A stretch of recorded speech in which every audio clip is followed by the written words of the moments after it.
Hey there guys, we're taking a look at Fortnite running on the AMD Ryzen 5 5500U, and this is with the new 22.7.1 drivers. Now this is currently running at 1080p with the lowest in-game graphics settings, and this is with the regular DirectX 11 API. The level of performance that I was getting here was pretty much absolutely unplayable. The 1% lows in general were just what was dragging down the whole experience, and it's always the issue that I seem to have had with Fortnite in this particular chip. I was hoping that this would have resolved the issues with the new driver, but I actually ended up running into weird issues. And in general, it doesn't seem to have helped the performance much at all in 1080p, at least with the stock 15-watt TDP. In pretty much every game that I was playing, you'll see that any kind of movement would cause these super noticeable spikes in the frame times that would just make stutter appear anytime I would just pan the screen pretty much anywhere. So in general, it made it so that it was pretty much impossible to try to play this game for more than just a few seconds that I would be alive at in the beginning if I landed anywhere where anyone else was at. So in general, like this, not really playable, but we can turn up the TDP to see what that does to the performance. And the 25-watt TDP also did not end up doing much of anything to improve the overall experience because the 1% lows were still absolutely terrible. And you'll see that the frame times, while improved in some areas, in general, when anything was actually really happening, you would see those massive spikes that would just make this noticeable stutter happen. And in general, it made the whole experience still pretty much impossible to play. I would really just recommend that you don't try to play this game at 1080p at all, because really it just does not seem to be doable. And in general, the game really seems to have issues with 1% lows.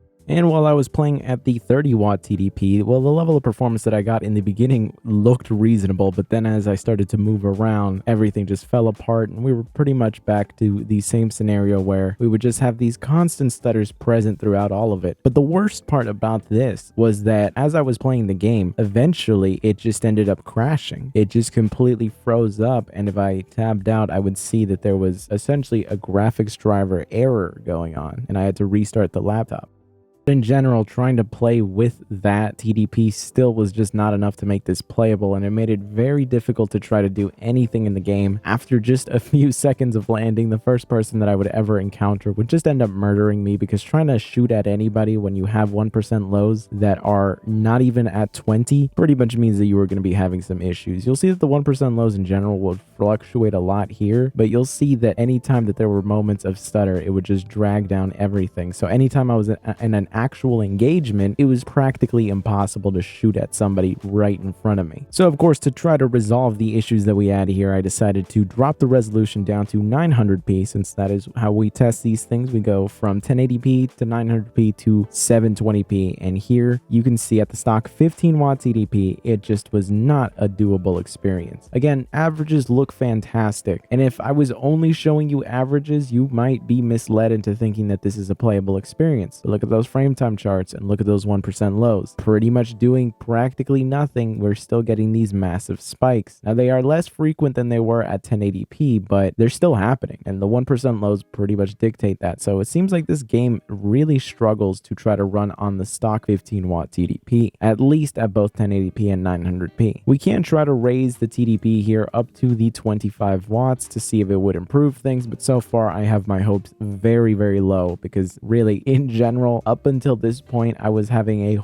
horrible time playing this game. Pretty much every game that I was jumping into was just a situation of how long can I just survive before I just end up dying. The amount of games that I just jumped into and would die immediately because someone would land next to me, and I'm having 1% lows going down into the single digits, making it impossible to even try to run away, let alone try to defend myself, was just so frequent that it just became mind-numbing. But like a light at the end of the tunnel, the performance at the 25-watt TDP at 900p was actually surprisingly decent. And I say just decent because the 1% lows of 30 aren't exactly great when you're supposed to be getting averages that are in the 70 range. It means that there are still going to be some pretty massive fluctuations, and you can see that the frame time charts themselves aren't exactly the smoothest, but it's not spiking or up as much as before. And in general, it does just feel noticeably nicer to play. Now, if you're someone that is ultra competitive in this game, it might not be enough for you, but at least for just some casual play, it was honestly pretty doable at this point. I feel like what was holding me back more than anything was my lack of skill, besides the hardware just holding me back. I don't think that it was really a situation like that anymore. And this is, I guess you could say, pretty much the bare minimum to try to play this game, because the averages are solid. It's just if our 1% lows were better than this, we would get an overall better experience. But even while driving around full speed, having things, render in, just trying to force this thing to go as low as humanly possible, you'll see that, yeah, we'll have moments of stutter here and there, but the 1% lows are staying solid. And that pretty much is letting you know that those moments of stutter are going to be less frequent, which means you're just going to get less noticeable drops happening. So at this point, I had my hopes up and I was finally starting to enjoy myself while playing this. And playing at the 30-watt TDP at 900p was actually pretty rock solid as well. 1% lows were staying comfortably above 30, and our averages were now in the 80 range. Still a large deviation between our 1% lows and our averages though, so it's not going to feel like the greatest experience. It's not really going to feel like playing at 80 hertz. It's going to feel a lot more like you're pretty much getting like a 60 FPS experience, if that, because again, those 1% lows are really going to drag down the experience, but you'll see that the frame times are really smooth, with only occasional spikes happening here and there. So again, well within territory that I would consider this to be playable. Obviously, you would want 1% lows to be as high as possible, but honestly, this is at the point now where I feel more than happy to play the game like this, and I was actually starting to enjoy myself here, because the game stopped being just a drop down and just stutter until you die fest, and now it was like, oh, I'm actually playing Fortnite. And then what came to ruin all of this was dropping down to 720p and going back down to the 15-watt TDP. You can see here that 80 FPS average is actually pretty rock solid, but the 1% lows being at the mid-20s pretty much lets you know that there is going to be some inconsistencies in the overall performance here. It's certainly close to 30, and it's not like this is the most unplayable experience. I mean, the stutters are way less frequent than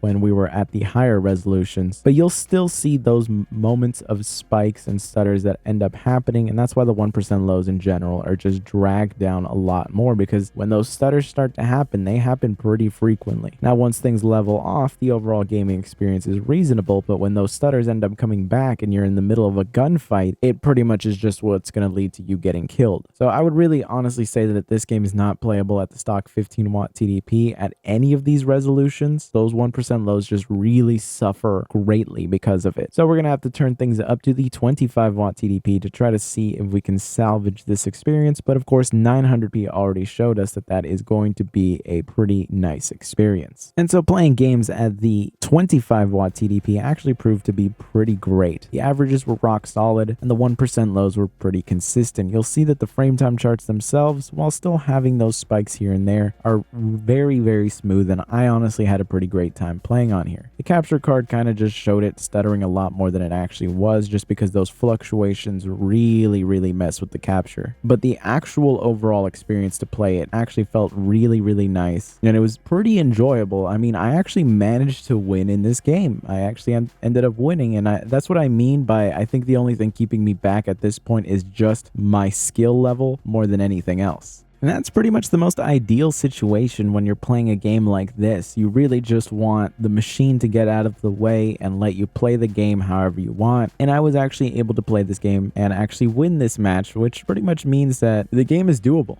because I mean, I'm sure there were people in this match that had a way better rigs than this, and they ended up losing. So really, it all just depends on your own personal skill at this point. And of course, at the 30-watt TDP, we actually end up getting some really nice levels of performance here that are very similar to the 25-watt TDP. I would say that it's not really worth it if you're on a system that can't handle these temperatures, because I am getting pretty hot because I am getting some pretty high temperatures here, and it is getting uncomfortable to use the keyboard at this point. So it wasn't exactly the greatest experience because of that, and also the machine really did not know how to shut up at this point because it was extremely loud, and all for pretty much no gain in performance that is going to be perceivable. So in general, I think that at this point, it's pretty overkill. You don't really need to go to a setting this intense to play, but if you're on a system that can handle the TDP, then you're going to be able to get the full experience out of it, and you might as well go for it if your temperatures are going to be perfectly fine. And as a final test, I decided to actually play the game with the performance API, which is essentially just DirectX 11, just super stripped down to have really basic graphics. And I was hoping that this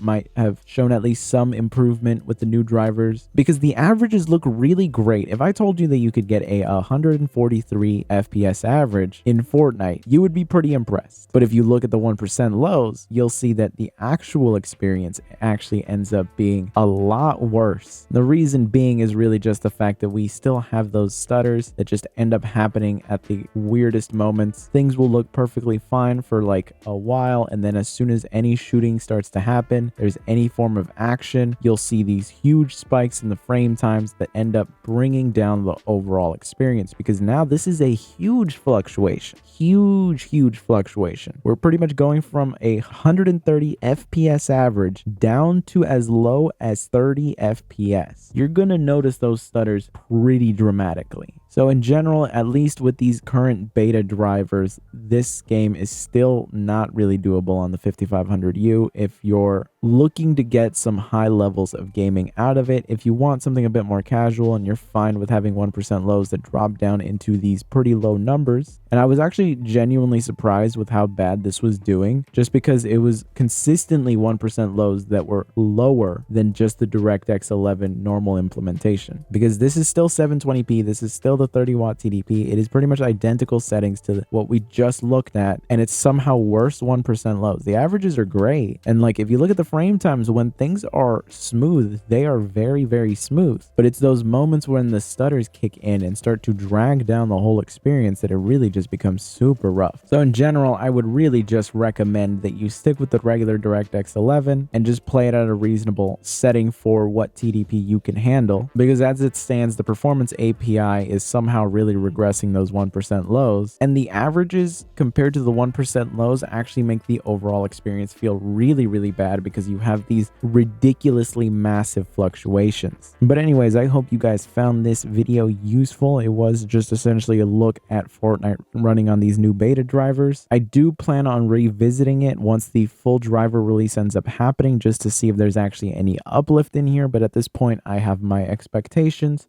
pretty much the lowest that they could possibly be, because this seems to just be a consistent problem in Fortnite that has just been present on this particular chip for a while now. I think the game in general just does not respond well to any form of AMD chip, but really overall I'd say that the game is doable if you're willing to go to like 900p or 720p. I mean, I managed to win a game, you know? So once you have your 1% lows in the 30 range and your averages are in the 60 to 80 range, you're gonna have a reasonable time, especially because with the higher TDPs, you can actually get those 1% lows at least up into the 40 range. And at that point, you're going to have a perfectly fine time playing. But with the performance API here, you could see that things still just struggle because our averages are massive. So to have 1% lows that drop all the way up down to 30, it's pretty much letting you know that there are going to be some pretty consistent problems going on here. But anyways, I will catch you guys in the next one.